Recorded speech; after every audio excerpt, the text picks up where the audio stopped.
Ikalawang Kabanata. Kaya't sa paghihiwalay ng lahat na kasamaan, at lahat ng pagdaraya, at pagpapaimbabaw, at mga pananaghili, at ng lahat ng panglalait, gaya ng mga sanggol na bagong panganak, ay nasain ninyo ang gatas na walang daya, na ukol sa Espiritu, upang sa pamamagitan nito'y magsilago kayo sa ikaliligtas. Kung inyong napagkilala na ang Panginoon ay mapagbiyaya, na kayo'y magsilapit sa Kanya, na isang batong buhay, na sa katotohanay itinakwil ng mga tao, datapwat sa Diyos ay hirang, mahalaga. Kayo rin naman, na gaya ng mga batong buhay, ay natatayong bahay na ukol sa Espiritu, upang maging pagkasaserdoteng banal, upang maghandog ng mga hain na ukol sa Espiritu, na nangakalulugod sa Diyos sa pamamagitan ni Hesukristo. Sapagkat ito ang nilalaman ng kasulatan. Narito, aking inilalagay sa Siyon ang isang batong panulok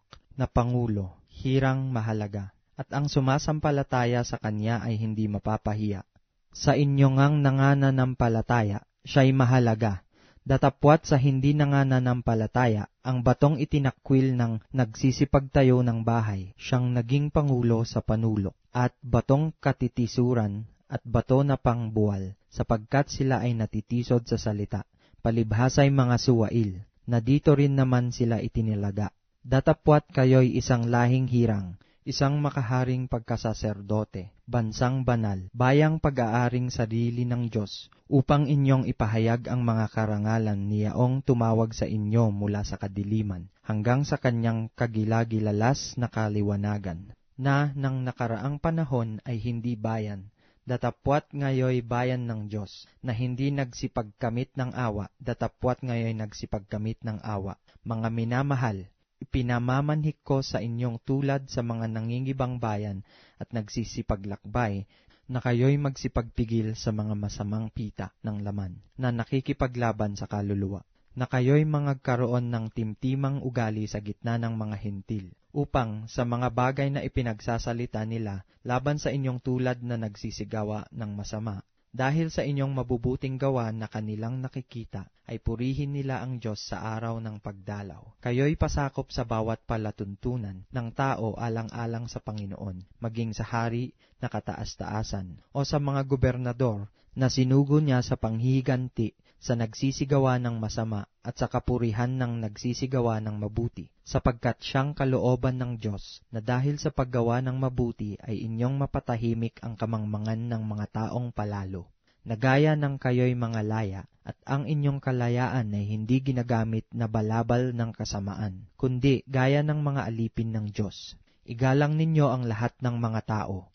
Ibigin ninyo ang pagkakapatiran. Mga takot kayo sa Diyos. Igalang ninyo ang hari. Mga alila, kayo'y magsisuko na may buong takot sa inyong mga Panginoon, hindi lamang sa mabubuti at mahihinahon, kundi naman sa mababagsik. Sapagkat ito'y kalugod-lugod, kung dahil sa budhing ukol sa Diyos ay magtiis ang sinuman ng mga kalumbayan, na magbata ng di matuwid. Sapagkat anong kapurihan nga, kung kayo'y nangagkakasala, at kayo'y tinatampal ay inyong tanggapin na may pagtitiis?